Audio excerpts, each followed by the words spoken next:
Boa noite, irmãos e irmãs. Sou muito grato ao Senhor por essa nova oportunidade de estar junto com os irmãos aqui em Goiânia, partilhando a comunhão do Senhor e a palavra do Senhor. E muito grato pela comunhão que o Senhor tem nos dado nesses últimos anos com o irmão Luiz Fontes. Temos servido juntos ao Senhor já. E o Senhor tem nos dado a grande bênção de servir juntos ao Senhor. Estivemos juntos nesse ano já em África e em Cuba também. E o Senhor tem nos dado essa comunhão preciosa no Espírito Santo, em Jesus Cristo, seu Filho. Então, é para mim uma grande bênção estar novamente aqui com os irmãos. Já faz 3 vezes que eu vim para cá. Também estivemos junto com o irmão Rogério lá na África. Então, estou muito contente de ver os irmãos novamente e alguns outros irmãos de outras localidades também, os irmãos lá de Itaberaba, que também tem sido uma grande bênção conhecê-los e ter comunhão com eles. Então, o Senhor abençoe todos os irmãos. A palavra que nós vamos estar compartilhando nesses dias é sobre o Espírito Santo de Deus, a sua pessoa, a sua obra, o seu ministério. E eu sei que os irmãos aqui têm, já por certo tempo, considerado esses assuntos diante do Senhor. E então, vamos pedir que o Senhor possa nos dar mais alguma luz a respeito da bendita pessoa do Espírito Santo. Nós precisamos conhecer a pessoa do Espírito e também conhecer a obra que Ele faz, o ministério que Ele tem nesses dias na igreja, na edificação da igreja, na edificação das nossas vidas, para o propósito eterno de Deus em Cristo Jesus. Então, nós vamos pedir ao Senhor que nos possa abençoar nesses dias, na consideração desses assuntos, e os nossos olhos possam ser ainda abertos ainda mais para entender essas coisas, mas não simplesmente para entendê-las, mas também para vivê-las, para experimentá-las, para que o ministério do Espírito Santo seja uma bendita realidade nas nossas vidas. Amém? Vamos orar ao Pai Celestial para essas coisas. Amado Pai Celestial, nós somos tão gratos por estarmos nesses dias juntos, em comunhão, participando juntos da vida do Teu Filho Jesus Cristo, participando juntos do ministério do Teu Espírito Santo e participando juntos da comunhão na palavra de Deus. Nós te pedimos que nesses dias o Teu Espírito possa abrir ainda mais os nossos olhos, para nos conhecermos e entendermos a Sua pessoa bendita, o Seu ministério, e reconhecê-lo e honrá-lo como é devido, para que nós possamos ser realmente edificados juntos, segundo o Teu propósito eterno em Cristo Jesus. Senhor, reconhecemos nossa total dependência, necessidade da unção do Teu Espírito para falar a Tua palavra e para entender a Tua palavra. Pedimos o Teu socorro, a Tua ajuda, o entendimento, os olhos abertos pelo Teu Espírito no coração. No nome do Teu Filho amado Jesus Cristo. Amém. Amém. Vamos abrir as nossas Bíblias em João, Evangelho de João, capítulo 14. Vamos ler desde o versículo 15 até o versículo 23. Diz assim: Se me amais, guardai os meus mandamentos, e eu rogarei ao Pai, e Ele vos dará outro Consolador, para que fique convosco para sempre. O Espírito da verdade, que o mundo não pode receber, porque não o vê nem o conhece. Mas vós o conheceis, porque habita convosco e estará em vós. Não vos deixarei órfãos, voltarei para vós. Ainda um pouco, e o mundo não me verá mais, mas vós me vereis, porque eu vivo e vós vivereis. Naquele dia conhecereis que estou em meu Pai, e vós em mim, e eu em vós. Aquele que tem os meus mandamentos e os guarda, esse é o que me ama. E aquele que me ama será amado do meu Pai, e eu o amarei e me manifestarei a ele. Disse-lhe Judas, não o Iscariotes, Senhor, de onde vem que te has de manifestar a nós e não ao mundo? Jesus respondeu e disse-lhe, se alguém me ama, guardará a minha palavra, e o meu Pai o amará, e viremos para ele e faremos nele morada. Amém. Os irmãos sabem que essas palavras do Senhor estão dentro do contexto daquele discurso que o Senhor deu para os seus discípulos na última ceia. As últimas palavras do Senhor antes de ele ir para a cruz. Nesse discurso, nessas palavras que o Senhor deu para eles, ele falou das coisas mais íntimas, mais profundas do seu coração. De alguma maneira, o Senhor abriu seu coração totalmente para os seus discípulos essa noite. Tanto assim que os discípulos falaram para ele que agora eles percebiam que o Senhor falava claramente para eles e não falava mais em parábolas. Os irmãos lembram que o Senhor sempre falou, ou normalmente falou seus ensinos em parábolas, que logo depois ele explicava aos discípulos na intimidade. Mas agora o Senhor está falando claramente, porque são as últimas palavras do Senhor com seus discípulos, antes de ir para a cruz. E agora o Senhor está falando de coisas muito íntimas, e dentro dessas coisas que o Senhor está falando para eles, Ele vai falar sobre o outro Consolador.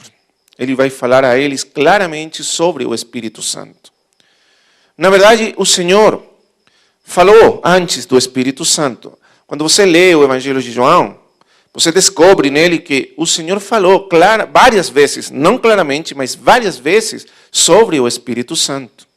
Como sendo o Espírito Santo o cumprimento, a realização da obra do Senhor, o fruto completo da sua obra. Deixa eu explicar isso. Vamos ler aí em Evangelho de João, capítulo 7, versículo 37. João 7, 37. Você vai ver como o Senhor mostrou o Espírito Santo sendo o cumprimento, a realização da sua obra, de toda a sua obra, o fruto da sua obra. E no último dia, diz assim, 37, e no último dia, o grande dia da festa, Jesus pôs-se em pé e clamou, dizendo, se alguém tem sede, venha a mim e beba. Quem crê em mim, como diz a Escritura, rios de água viva correrão do seu ventre. São as palavras maravilhosas do Senhor, falando para aqueles que têm sede, que Ele iria colocar dentro daqueles que têm sede rios de água viva, fluindo desde o lugar mais profundo deles. A palavra aí que é traduzida seu interior é as suas entranhas, aquilo que é mais profundo, das profundezas do ser deles. Correrão rios de água viva. Isso é algo maravilhoso. Quer dizer, uma vida, uma fonte de vida, uma qualidade de vida que só poderia ser comparada com o fluir de um rio. Correntes poderosas de vida, fluindo desde o lugar mais profundo do seu ser. E aqueles que vêm para Ele e creem nele. E isso quer dizer o ventre, os lugares mais profundos do ser humano. 39. E isto, disse ele, e explica agora o evangelista, lembra? Que o que falávamos, que os discípulos falaram para ele essa última noite, que ele agora estava falando claramente. Porque quando ele falou essas palavras, foi como uma parábola, rios de água viva, mas ele não explicou o que eram esses rios de água viva, que sairiam do mais profundo daqueles que criam nele. Mas agora, o evangelista, João, está explicando o que são esses rios de água viva. Versículo 39, então. E isto disse ele do Espírito Espírito que havia de receber os que nele crescem. Porque o Espírito Santo ainda não fora dado. E está a explicação. Por que ainda não podia ser explicado isso? Porque o Espírito Santo não fora dado. Por ainda Jesus não ter sido glorificado. Quer dizer, a condição para a vinda do Espírito Santo, para que aqueles rios de água viva pudessem entrar e fluir das profundezas do ser humano, era necessário que o Senhor fosse primeiro glorificado. E a glorificação é o momento final da obra do Senhor nesse mundo. A glorificação é a consumação da obra do Senhor. A glorificação inclui a encarnação, a morte, a ressurreição e a exaltação. A glorificação é a soma total de a obra do Senhor, Jesus Cristo. E produto da obra completa, perfeita, consumada do Senhor Jesus, então o fruto dessa obra, da obra consumada do Senhor Jesus, perfeita e consumada, seria a vinda do Espírito Santo de Deus. De maneira que o Espírito Santo dado aos crentes é o cumprimento da obra consumada de Cristo. De alguma maneira, tudo o que o Senhor fez ao nosso favor, a obra que Ele fez por nós, toda a obra dele tinha como propósito, visava o derramamento, a vinda do Espírito Santo nas profundezas dos que crescem nele. Para fluir desde dentro do ser humano como rios de água viva. Não é isso glorioso, irmãos amados? Não é isso maravilhoso? É por isso que no final da sua vida, ele falou agora claramente sobre o Espírito Santo. Porque a sua obra estava por ser consumada. Ia ser logo consumada. E uma vez que a sua obra fosse consumada, então as portas do céu seriam abertas para que o Espírito de vida viesse morar nos filhos de Deus. Não só morar, mas fluir deles como rios de água viva. Glória ao Senhor.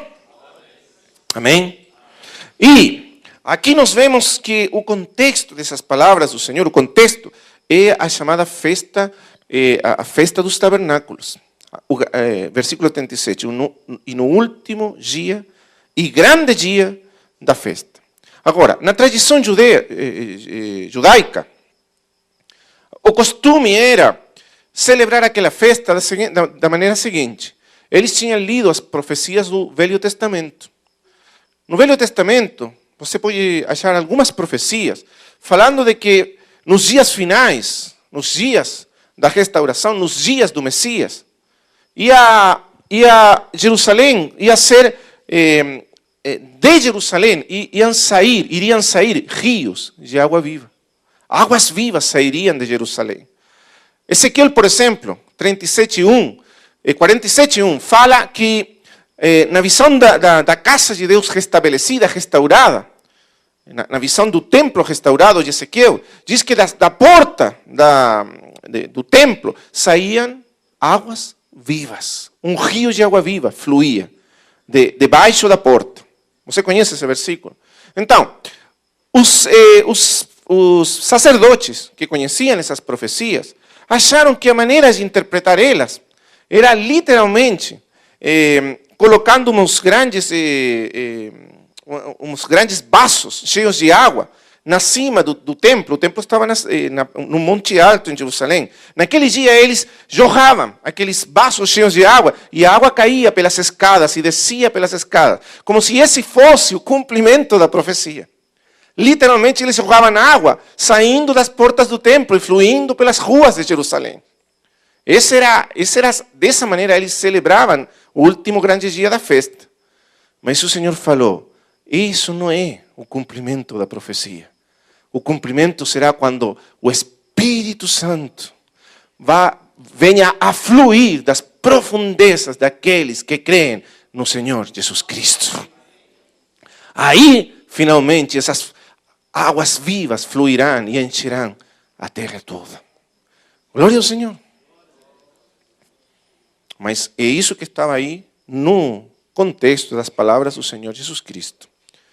Agora, irmãos, vamos voltar aí para a passagem que lemos no começo, em João capítulo 14.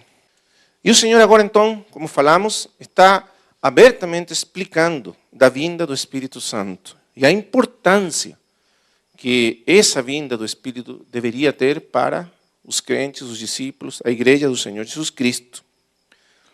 Versículo 15. Se me amais, guardai os meus mandamentos. E eu rogarei ao Pai, e Ele vos dará outro Consolador. Lembre que para que o Espírito, o Consolador, viesse, era necessário que o Senhor fosse morto, ressuscitado e glorificado. E essa era a condição para a vinda do Espírito Santo. Por isso ele fala, eu rogarei ao Pai.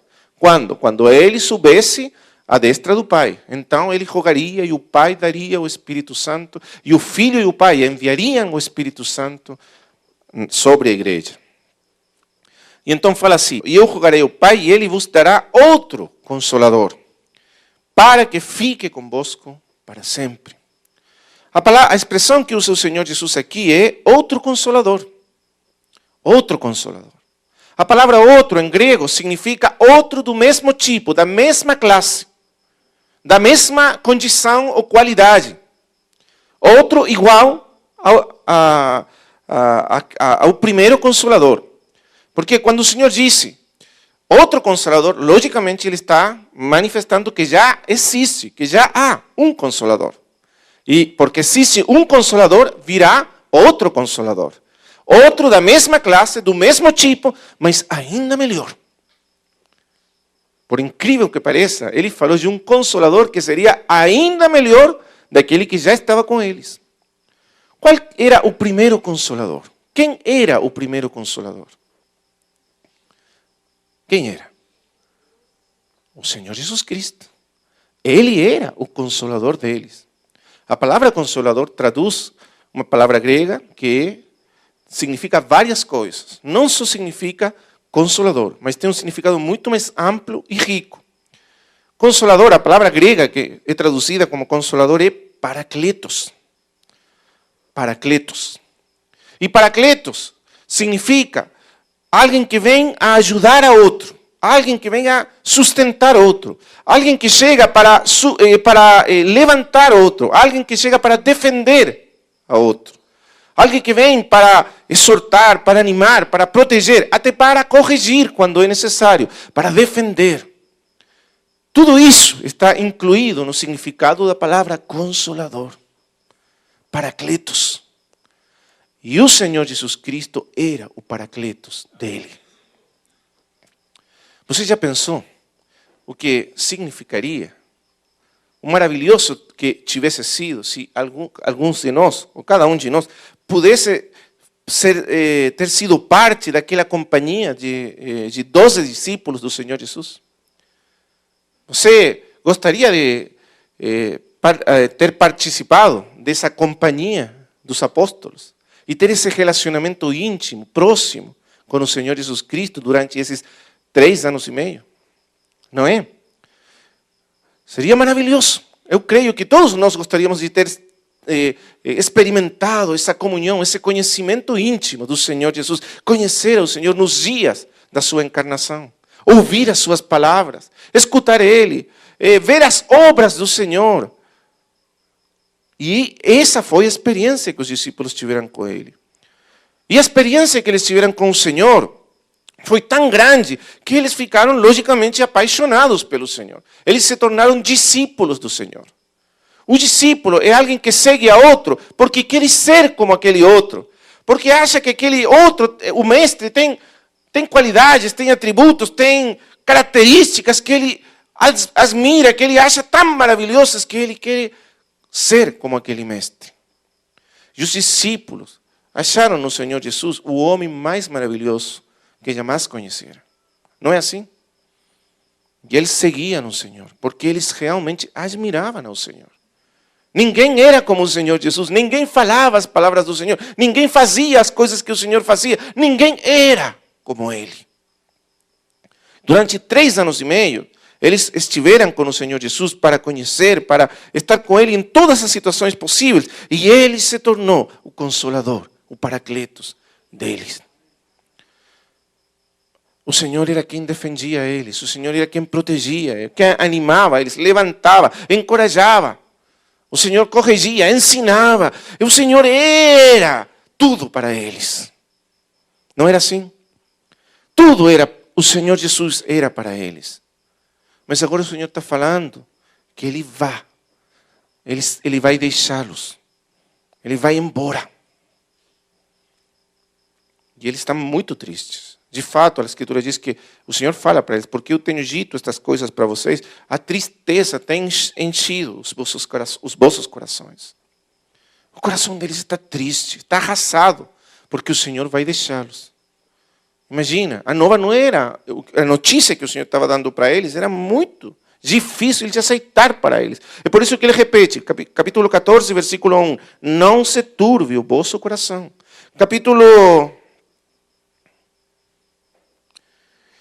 Viu aí? Capítulo 14. Não se turbe o vosso coração. Capítulo 14, versículo 27. No final. Não se turbe o vosso coração, nem se atemorize. Várias vezes o Senhor tem que falar essas palavras porque realmente eles estavam com medo de perder ao Senhor. E o coração deles estava turbado e arrasado de tristeza, de pena. Porque imagina, o Consolador deles ia ser tirado deles. Mas nesse contexto, o Senhor falou para eles do outro Consolador. Alguém que iria vir para tomar o lugar do Senhor Jesus na vida dos discípulos. E ele disse que quando esse Consolador vier, ia ser ainda melhor que quando o Senhor Jesus estava com eles. Ia ser ainda melhor. O Senhor falou que Ele falava a verdade para eles. Que era melhor se Ele for, porque se Ele não for, o Consolador, o Paracletos, não viria para eles. Mas se eu for, Ele falou, eu vos enviarei. Ele enviaria o Consolador. Irmãos amados, você crê que o Senhor falava a verdade? Ou você acha que o Senhor simplesmente falava coisas para tranquilizar o coração dos discípulos?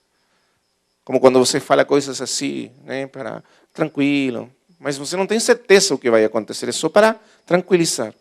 Mas o Senhor nunca falava assim, o Senhor falava sempre a verdade. E Ele falou, eu vos digo a verdade.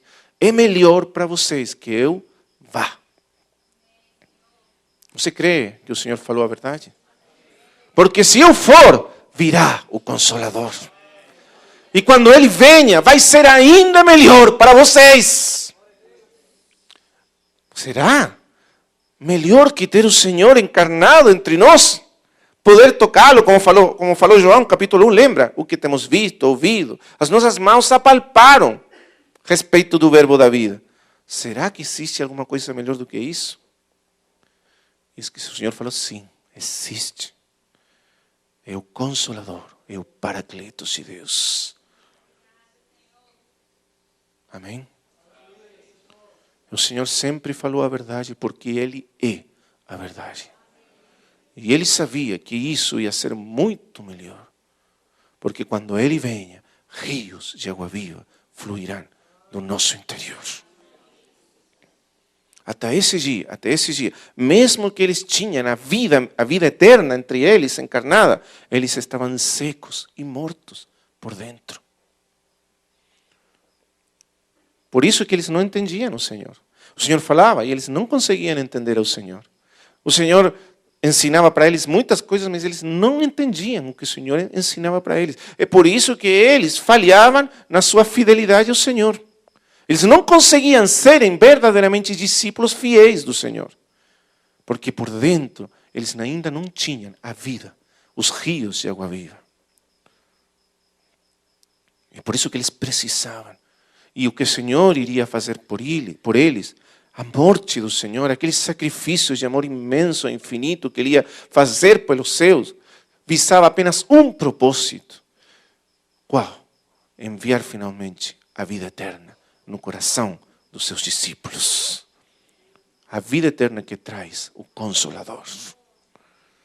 Liberar a glória, a riqueza, a grandeza da sua vida e pôr-la no coração, no interior, nas profundezas do ser dos seus discípulos, para eles agora partilhar da mesma vida ressuscitada e gloriosa do Senhor Jesus Cristo. Não é isso maravilhoso? Por isso, ele falou que era melhor o Consolador vir para morar neles e ele ir embora. E ele falou para que fique convosco para sempre. O Espírito Santo é dado de uma vez e para sempre. E ele ficará para sempre convosco, falou. E agora vai nos explicar quem é esse Consolador. Versículo 17. O Espírito da verdade. O Senhor Jesus chamou o Consolador, em várias partes, o Espírito da verdade. O Espírito da verdade. Precisamos entender por que o Senhor falou do Espírito Santo, do Espírito de Deus, como o Espírito da verdade. E explicou que o mundo não pode receber, porque não o vê nem o conhece, mas vós o conheceis, porque habita convosco e estará em vós. O que quer dizer isso? Por que o Senhor falou que o Espírito Santo não era conhecido pelo mundo, mas era conhecido por eles? E que eles conheciam realmente o Paracletos, porque estava com eles, habitava com eles. Mas depois, quando o Senhor for glorificado, ele estaria dentro deles, neles. Então isso era um passo além. Agora estava com eles, mas logo depois estaria neles, dentro deles. Amém? Mas o que quer dizer que o Consolador estava com eles? Em que sentido o Paracletos já estava com eles? E eles estavam conhecendo o Paracletos de Deus. Porque o Paracletos, o Espírito da verdade, morava no Senhor Jesus Cristo. E estava e repousava no Senhor Jesus Cristo. E todas as coisas que o Senhor fazia e falava, todas as coisas que o Senhor fazia e falava, as palavras e as obras, a vida inteira do Senhor, era uma vida cheia do Espírito Santo de Deus. Amém? Vamos entender isso. Porque o fundamento da obra do Espírito Santo na vida dos crentes, dos discípulos, seria a obra do Espírito Santo na vida do Senhor Jesus Cristo. O fundamento daquilo que o Espírito Santo vai fazer na igreja quando ele vier, seria a obra do Senhor Jesus Cristo, a vida do Senhor Jesus Cristo, no tempo em que o Espírito Santo morou, repousou nos dias da sua encarnação, sobre ele. Então vamos tentar entender mais um pouco disso, mas primeiramente, antes de entrar nesse ponto, eu gostaria de que nós pudéssemos entender o sentido e o significado da pessoa e da obra do Espírito Santo na obra geral de Deus. Na obra geral de Deus. Porque uma das maiores dificuldades que nós temos hoje em dia, e em geral a cristandade, os filhos de Deus, é compreender a obra e a pessoa do Espírito Santo no sentido prático, experimental. Muitos de nós podemos dar uma explicação teológica, doutrinária, sobre o Espírito Santo. Mas nós precisamos ir além das explicações doutrinárias e teológicas e entender de maneira prática, de maneira experimental, a importância, o significado da obra e da pessoa do Espírito Santo para a vida da igreja e a vida dos filhos de Deus. E para nós entendermos isso, primeiramente precisamos entender o significado da pessoa e da obra do Espírito Santo no contexto de Deus mesmo, da triunidade divina. Porque quando você lê o capítulo 14 de João, a partir daqueles versículos que nós estamos lendo, se você lê com atenção, vamos, só para os irmãos verem aí um pouquinho o que nós estamos tentando dizer. No capítulo 14, você pode ver que o Senhor Jesus Cristo está falando da vida da igreja, que viria como resultado da vinda do Espírito Santo. A vinda do Espírito Santo mudaria todo o cenário da vida humana. O Os discípulos seriam levados a um novo nível de experiência de vida. Eles seriam introduzidos numa nova experiência de vida, que iria ser a igreja. A igreja ainda era, vamos dizer, existia de uma maneira embrionária, nos dias em que o Senhor Jesus estava com os discípulos. Mas logo se tornaria uma realidade quando o Espírito Santo viesse sobre aqueles discípulos. E essa vida de igreja, veja comigo, versículo 20. Versículo 19 e 20. Ainda um pouco, e o mundo não me verá mais, mas vós me vereis. Porque eu vivo e vós vivireis. E ele começou a explicar o que significavam essas coisas. Veja agora o versículo 20. Naquele dia, qual dia? Qual é esse dia que o Senhor fala aí? Pentecostes. O dia quando viesse o Espírito Santo. Naquele dia, o que iria acontecer? Veja. Naquele dia, conhecereis que eu estou em meu Pai, e vós em mim, e eu em vós. Essas palavras do Senhor significam que naquele dia eles iriam ter um conhecimento novo, diferente, da realidade de o Pai, de Cristo e da igreja. O que realmente significa tudo isso? Porque essa palavra conhecer que usa o Senhor Jesus aí, significa conhecer pela experiência. Ia se tornar dentro deles um conhecimento experimental. Eles iam conhecer pela experiência o que significa a vida do Pai no Filho e do Filho no Pai, e a vida do Filho no Pai na igreja. Eles iriam participar da vida da triunidade divina. Eles iriam ser submergidos dentro dessa vida trinitária, divina e eterna. Eles iriam ser introduzidos na glória dessa vida eterna e divina. E isso seria a obra do Espírito Santo de Deus. É pelo Espírito que nós somos introduzidos na vida do Pai e do Filho. E por isso ele continua falando assim, veja. Versículo 23. Jesus respondeu e disse-lhe: se alguém me ama, guardará a minha palavra, e o meu Pai o amará, e viremos para ele, e faremos nele morada. Tudo isso que ele está falando aí, ele diz que ele virá, e o Pai virá, e juntos virão morar naqueles que creem na sua palavra. Essa é a obra que faz o Espírito Santo de Deus. É pelo Espírito Santo que nós entramos nessa vida de comunhão, de união e comunhão com o Pai e com o Filho no Espírito. Nós somos introduzidos nessa vida, nessa glória, na glória dessa vida. E se você continua a ler, tudo o que o Senhor vai falar depois, até o capítulo 17, Ele vai falar dessa vida de união com Cristo, pelo Espírito Santo e através de Cristo com o Pai.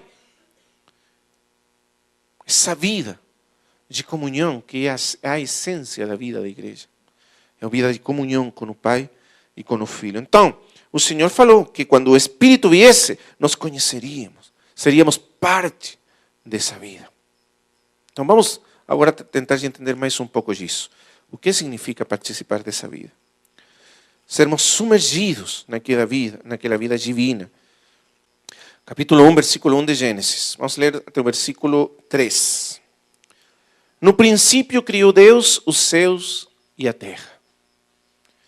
E a terra era sem forma e vazia. E havia trevas sobre a face do abismo. E o Espírito de Deus se movia sobre a face das águas.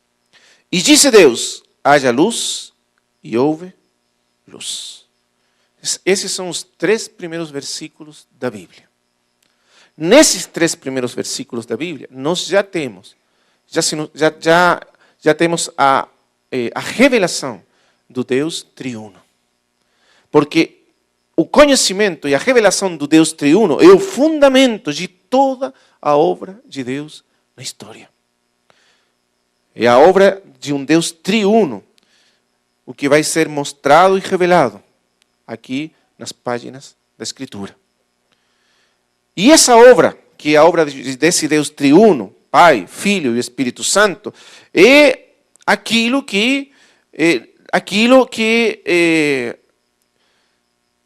nós estamos chamados a sermos participantes daquela obra. Quando você lê o Gênesis, capítulo 1, principalmente, capítulo 1, o que você tem aí é a obra criativa de Deus, a criação de Deus. Nessa criação de Deus, é como se for assim, imagine que você tem uma obra de teatro. E, dia após dia, são chamados no cenário os participantes dessa obra. No dia sexto, o principal participante, o principal personagem nessa obra é chamado a participar da cena. No versículo 26 e 27 nós temos a criação do homem. O homem é chamado para participar e aparece naquela criação de Deus. E quando você lê aí, diz assim, e disse Deus, façamos o homem a nossa imagem. Agora, se você vê, são 6 dias de criação. O 7º dia é o dia em que Deus descansa e a obra de Deus fica completa, acabada.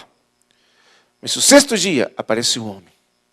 Isso significa que dentro de tudo que Deus fez, de tudo que Deus criou, o homem é a obra-prima de Deus. É a obra suprema de Deus, das coisas que Ele criou. A obra suprema que reflete de maneira perfeita o Deus Criador é o homem. É por isso que fala, façamos o homem a nossa imagem. E por isso que Paulo diz em Efésios 2:10 que nós somos a obra-prima de Deus. Somos feitura sua. Mas no grego é obra-prima de Deus. A obra suprema de Deus. A última obra de Deus no dia sexto da criação de Deus. Mas quando você vê aí, você pode ver que Deus fala em plural. Façamos o homem. Deus está criando todas as coisas. E no final, Ele introduz o homem como a sua obra suprema. Aquela que reflete todos os pensamentos e os planos de Deus para a sua criação. E esse homem que Ele introduz, esse homem é a feitura suprema das mãos, dos pensamentos, do poder de Deus. E para fazer o homem, você vê que toda a divindade é chamada a participar. É uma obra de Deus, do Deus triuno. Façamos o homem, o plural divino. Quer dizer, a obra de Deus é a obra do Pai, é a obra do Filho e a obra do Espírito Santo de Deus. Para que a obra de Deus esteja completa, se precisa a obra do Pai, a obra do Filho e a obra do Espírito Santo de Deus.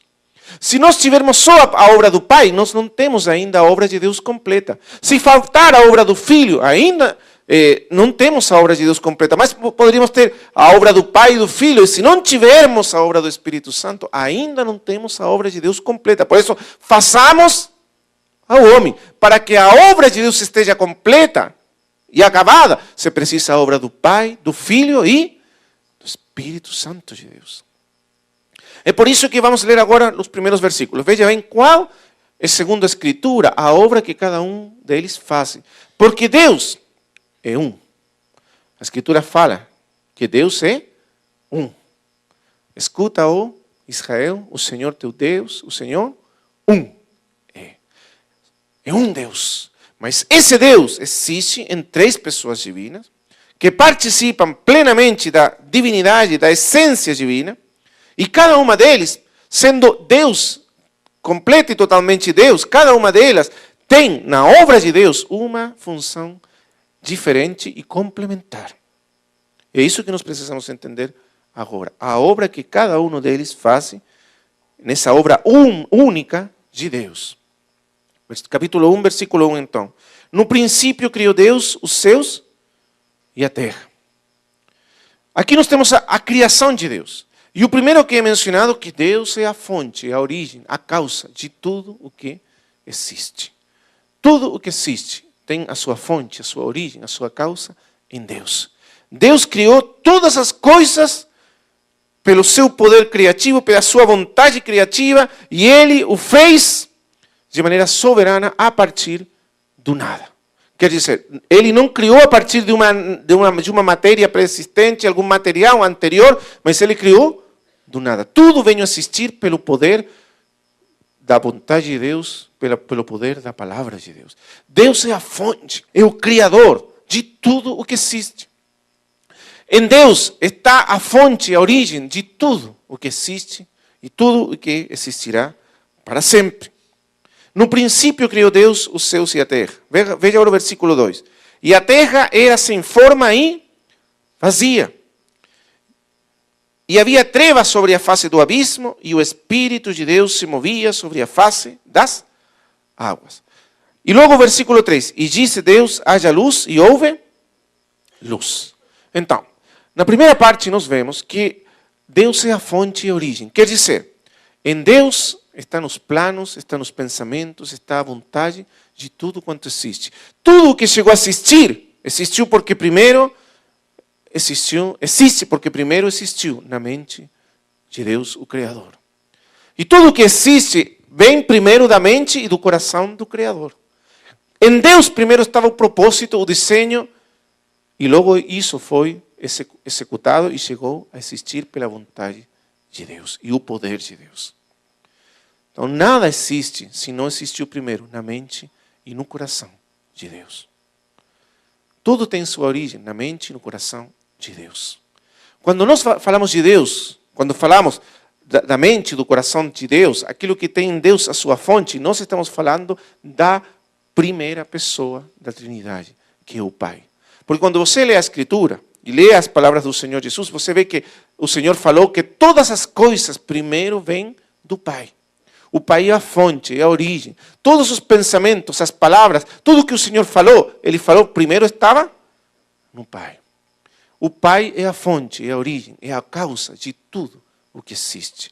Tudo existe pela sua vontade, tudo existe porque Ele quer que exista, tudo existe por um ato criativo dEle. O Pai é a fonte de tudo o que existe. Mas veja bem agora, versículo 2.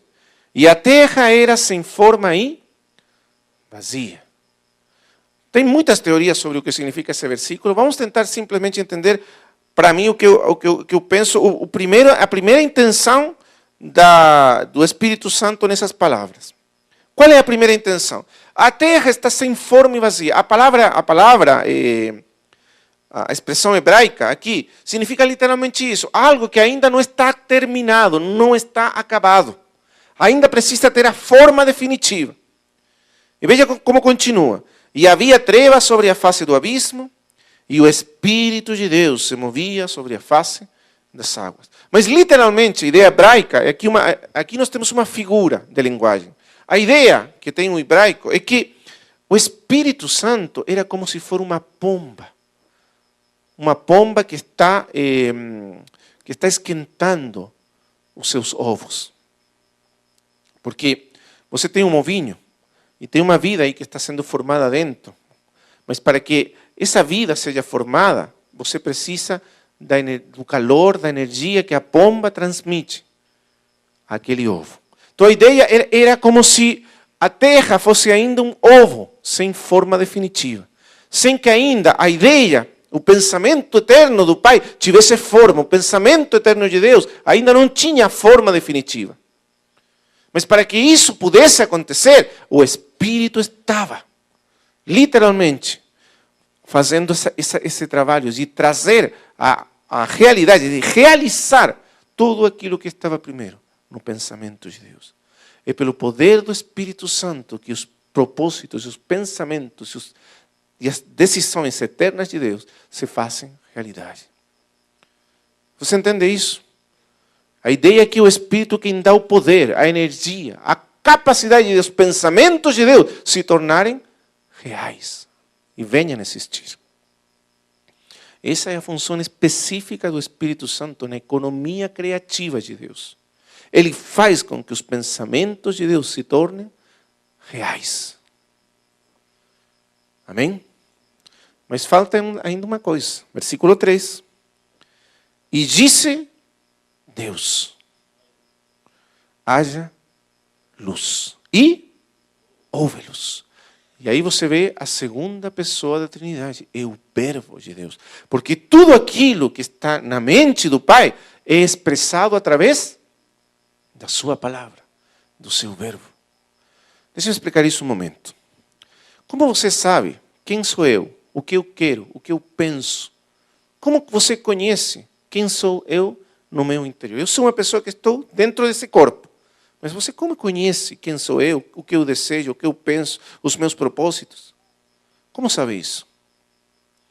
Só se eu me comunicar. Não é assim? Só se eu me comunicar. Se eu usar uma linguagem para me comunicar. E só através dessa linguagem você chega a conhecer quem sou eu. Não importa se for uma linguagem falada, tem pessoas que não conseguem falar, mas pode ser uma linguagem de signos, de movimentos de mãos, mas preciso de uma linguagem. Às vezes os olhos comunicam, a maneira em que eu coloco o meu rosto comunica, o movimento das mãos comunica, mas mesmo assim uma linguagem. Você precisa de uma linguagem para comunicar quem é você. Não é assim? E sem essa linguagem, você não consegue saber nada de outra pessoa. Na verdade, você não vê a pessoa. Nunca vemos as pessoas. Nunca tocamos as pessoas. Apenas tocamos a linguagem, a mensagem que ela nos envia. E através dessa mensagem que chega através do nosso corpo, as ondas sonoras que saem das nossas cordas vocais, é que nós conhecemos as pessoas. Mas a pessoa mesma, não conhecemos nunca, diretamente.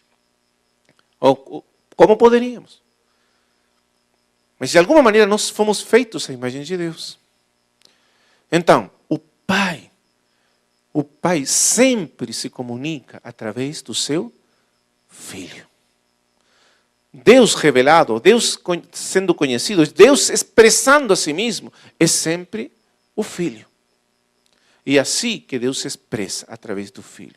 Então, tudo aquilo que está no Pai se expressa, se revela para ser realizado através do Filho.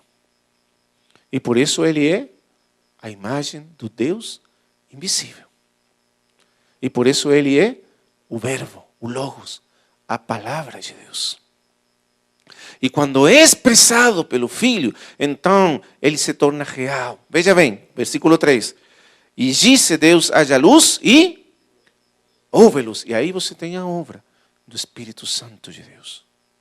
Então, aquilo que está no Pai se expressa através do Filho e se realiza. Porque o Espírito está aí como uma pomba, esperando. O momento em que a palavra sai da boca do Pai, é o Espírito quem energiza essa palavra, vamos dizer assim, e faz com que essa palavra se torne real. E você tem a obra das 3 pessoas divinas. Agora você pode ver que sem a participação das 3 pessoas divinas, você não tem a obra completa de Deus. E isso é assim desde a eternidade até a eternidade. Porque assim é Deus. E Deus sempre age dessa maneira. Amém? Então, a obra do Pai é igual e equivalente à obra do Filho. E a obra do Filho é equivalente, é igual e equivalente à obra do Espírito. E a obra do Espírito é igual e equivalente à obra do Filho. E a obra do Filho é igual e equivalente à obra do Pai. Tudo que está no Pai se torna, se expressa, se chega a manifestar através do Filho. Por todas as coisas por meio dele foram feitas. Tudo que sai do Pai sai através do Filho. E tudo aquilo que sai através do Filho se chega a realizar e a concretizar através do Espírito Santo de Deus. Amém? Mas agora vamos entender mais um pouco. Veja. A obra do Filho sempre está baseada na obra do Pai. O Filho não faz nada por si mesmo. Não falou assim o Senhor? Mas tudo que ele vê e ouve do Pai, ele faz e fala. Porque a obra do Filho sempre é a expressão da mente e do coração do Pai. Não é isso maravilhoso? Ele falou, o Filho sempre escuta o que o Pai fala e ele o faz. As obras que o Filho faz, é o Pai que deu para o Filho fazer. Tudo vem do Pai. Porque o Filho é o espelho do Pai. Ele é o verbo do Pai. Mas veja bem agora, o Espírito não falará de si mesmo, mas ele falará tudo o que ouvir de mim, falou o Filho. Porque o que o Espírito faz, o faz baseado naquilo que o Pai expressou e fez no Filho.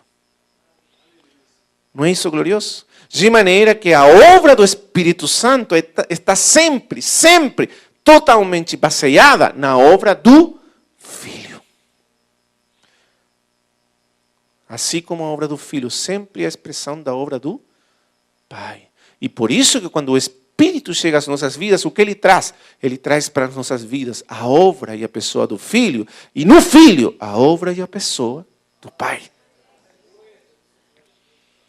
E assim nós somos participantes do Pai e do Filho no Espírito. Porque é como se pensássemos assim, toda a obra do Pai e do Filho finalmente confluem na pessoa bendita e na obra bendita do Espírito Santo de Deus. E quando o Espírito faz, ele está realizando aquilo que primeiro estava eternamente no coração do Pai e logo foi expressado e realizado eternamente pelo Filho. E agora o Espírito o aplica às nossas vidas. Glória ao Senhor! Bendito seja o Senhor, bendito seja o Deus, o Pai, Filho e Espírito Santo. O Deus triuno, aleluia! E eterno.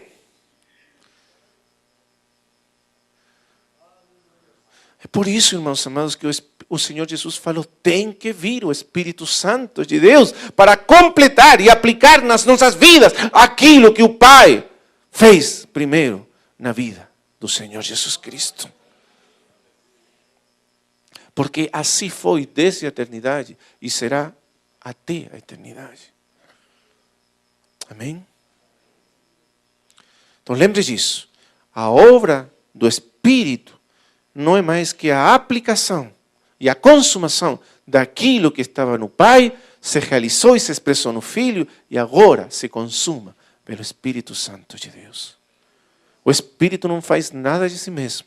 O que ele faz é realizar aquilo que o Pai revela, expressa e consuma primeiro no seu Filho, no seu Verbo.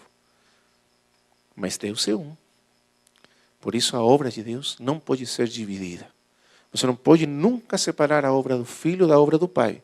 E nunca pode separar a obra do Espírito da obra do Filho. Você não pode separar as pessoas divinas.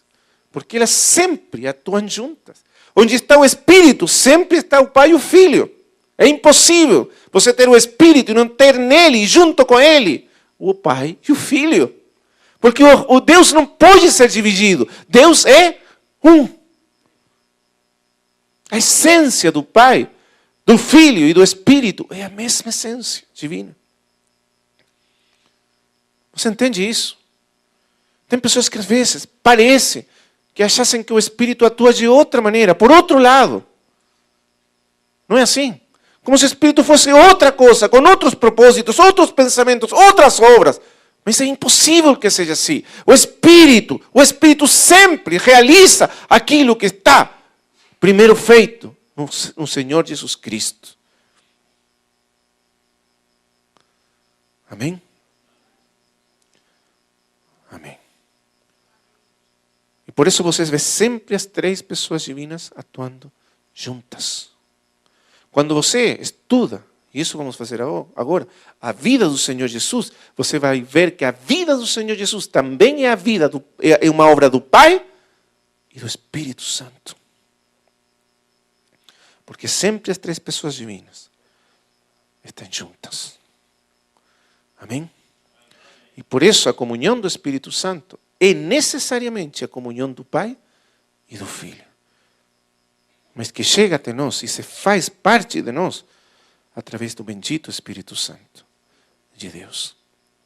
Irmãos amados, nós não podemos considerar o Espírito Santo como se fosse, desculpe a expressão, mas às vezes parece-me que os crentes achamos assim, de maneira prática, como se o Espírito fosse alguma coisa inferior ao Pai e ao Filho. É que nós não entendemos o que é realmente o Espírito Santo. Quem é realmente o Espírito Santo de Deus? Ele é o Deus eterno. Ele é onipotente, omnisciente. Ele é infinito, Ele é glorioso, Ele é infinitamente santo. Ele é Deus com Deus. Todos os atributos que podem ser pregados do Pai e do Filho, os atributos divinos que são pregados do Pai e do Filho, podem ser e são realmente pregados também do Espírito Santo de Deus. Ele é infinitamente sábio, infinitamente poderoso, infinitamente grande, glorioso. Porque Ele é o Deus eterno, com o Pai e com o Filho. Toda a glória, toda a adoração que merece o Pai e o Filho, merece também o Espírito Santo de Deus. Ele não é, nem será jamais inferior. Porque Ele, por direito próprio, Deus eterno e glorioso. Amém? Só que cada uma das pessoas divinas tem uma função diferente na economia divina. E isso faz, as coisas são assim porque Deus é assim. Na economia divina, a obra do Filho está subordinada ao Pai e a obra do Espírito está subordinada ao Filho e ao Pai. Mas na essência divina, eles são iguais e eternos. Porque eles participam da mesma essência divina. Amém? Irmãos amados, o Espírito que habita em nós é omnipotente, omnisciente, soberano, infinitamente sábio. Amém? Você pode confiar no Espírito Santo de Deus. Você precisa confiar no Espírito Santo, porque só o Espírito Santo de Deus pode edificar a igreja, aplicando a glória e a vida e os recursos e as riquezas de Cristo para edificar a igreja. Só Ele pode fazer com que o Verbo eterno de Deus se torne real nas nossas vidas. Amém? É por isso que você nunca tem que separar o Espírito da palavra de Deus. Porque a palavra, o verbo, é o fundamento da obra do Espírito sempre. O Espírito nunca age, atua sem a palavra. É isso que nós aprendemos de Gênesis capítulo 1, versículo 3. E Deus disse, haja luz, e foi a luz. Houve luz por obra do Espírito. O fundamento daquilo que o Espírito faz é aquilo que Deus fala no seu verbo. Nunca devemos separar a obra do Espírito da palavra de Deus. De fato, Ele faz através da palavra de Deus. Amém? Então, temos que entender essa profunda impenetração. Vamos usar essa palavra teológica que usavam os teólogos antigos. Essa profunda impenetração das pessoas divinas no seu agir, no seu obrar. Impenetração significa que elas se impenetram, participam de uma maneira profunda e inefável, umas de outras, no agir, no operar de cada uma das pessoas divinas. E isso está além do nosso entendimento, mas de alguma maneira nós sabemos essas coisas. Amém? E aí nós temos então um fundamento para entendermos um pouco melhor a obra que o Espírito Santo vem fazer na edificação da igreja. Então, nós agora podemos entender, a obra do Pai é aquele propósito eterno seu. Não é assim que começa Efésios?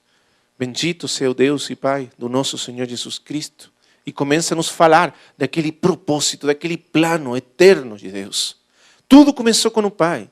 Tudo nasceu no coração do Pai. Foi o Pai que nos escolheu, nos amou. Desde a eternidade, antes da fundação do mundo. Foi Ele que planejou todos os passos, as etapas, tudo que era necessário. Ele providenciou todos os recursos para o desenvolvimento daquele plano seu. Ele, desde a eternidade, conheceu todo o desenvolvimento do seu plano.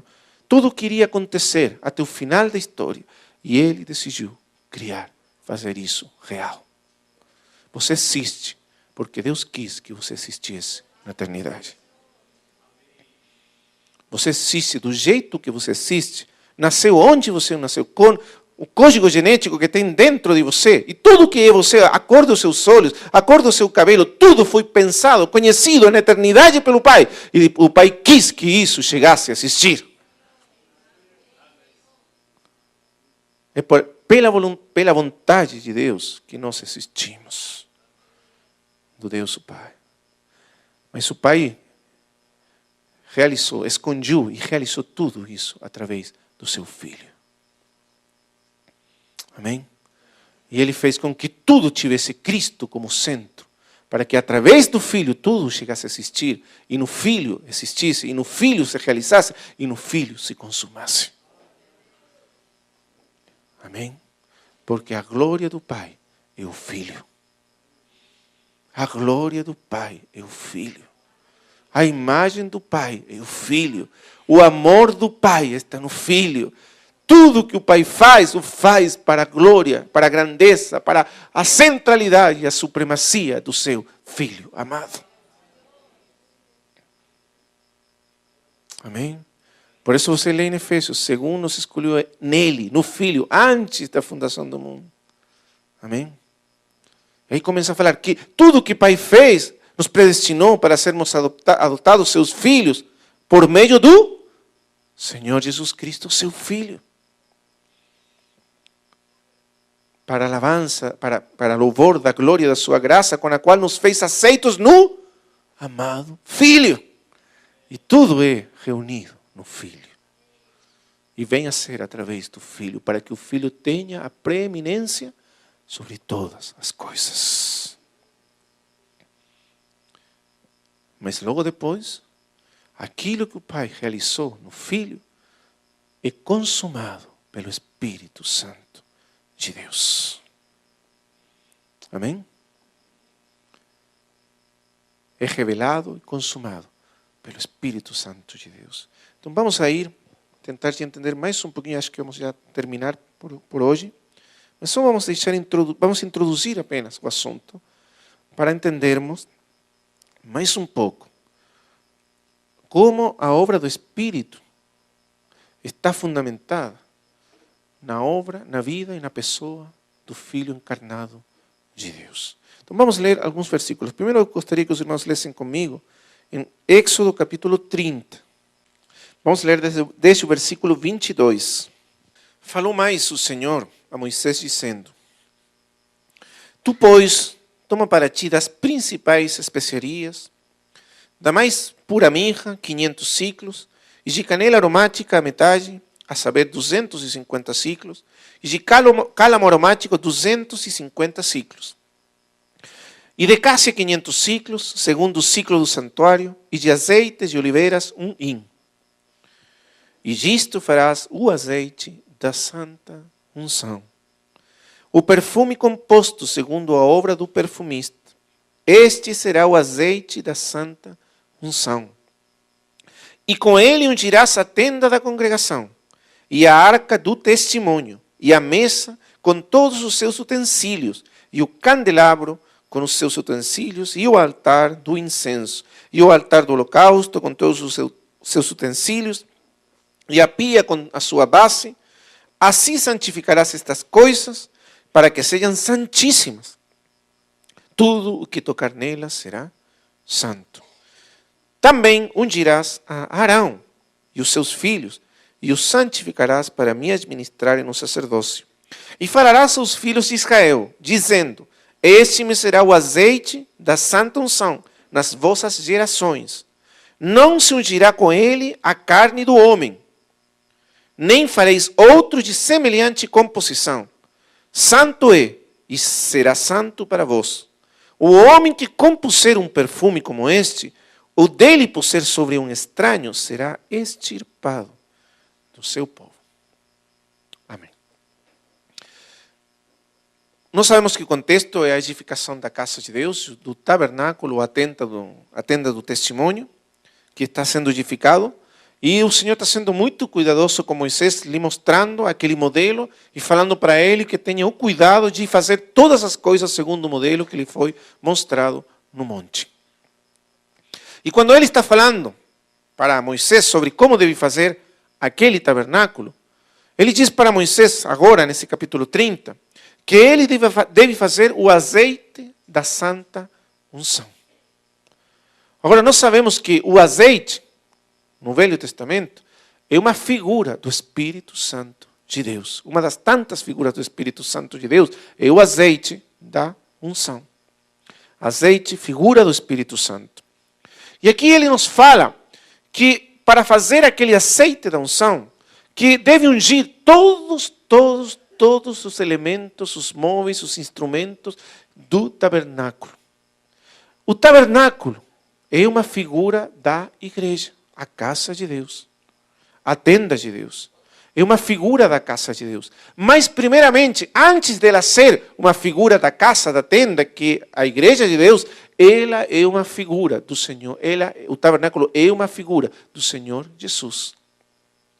Por quê? Porque o fundamento da casa, que é a igreja, é o Senhor Jesus Cristo. Você lembra o que diz aí em João capítulo 1, versículo 14? E aquele verbo se fez carne.